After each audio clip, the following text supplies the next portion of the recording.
Février sans supermarché, qu'est-ce que c'est? C'est un mois où on se lance le défi de ne pas aller dans les supermarchés. C'est une opération qui a commencé en Suisse en 2017 sur l'initiative de Envers et contre tout, qui est gérée par Leila Rully. Et suite au succès de 2017, en 2018, elle a décidé d'étendre un peu à la France. Et puis nous voici en 2019 et puis on relance l'opération. Toujours donc Suisse, maintenant France et Belgique. On a étendu à la francophonie, on va dire. Ce que je trouve qui est vraiment très important dans cette idée de défi, c'est d'aller chercher les commerces de notre quartier, de notre commune, et puis aussi de recréer une forme de lien social, parce qu'on va voir les gens. Finalement, les commerçants de notre quartier, c'est aussi nos voisins, et on va essayer vraiment de privilégier les commerçants indépendants. Alors la Brouette, c'est une épicerie qui vend des produits bio et en vrac. Donc on favorise vraiment les circuits courts, on est en contact direct avec les producteurs.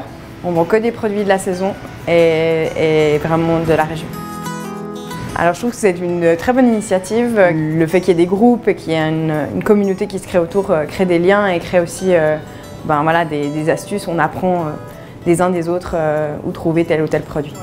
On a vraiment des demandes très précises de où ça vient, comment c'est produit. Et il y a un vrai engouement en fait. Tous les jours on a des nouveaux clients qui viennent en disant je cherche ce genre de choses et c'est super qu'une épicerie comme la nôtre existe. D'habitude je vais au marché le samedi matin. Et puis j'essaye gentiment d'aller dans les épiceries, mais c'est vrai que c'est pas toujours facile. Je pense que c'est très bien. Je sais qu'en Suisse, ici, on fait beaucoup on promouvoit le marché local. Il faudrait peut-être aider les petits commerçants. Moi, je suis plus pour le futur que le retour en arrière. Et moi, l'épicerie, c'est le retour en arrière. J'aime bien maintenant vivre avec mon temps et avoir tout à portée de main à des prix convenables. Vous seriez prêt à relever un défi comme celui-là? Oui, je le relèverai.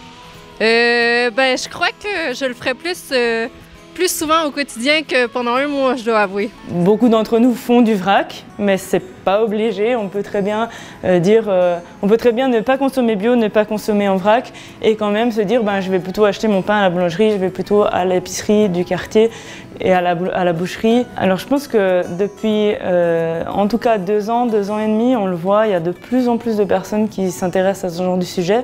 La preuve en est à Lausanne, le nombre d'épiceries vrac qui commencent à s'ouvrir. Les gens s'y intéressent.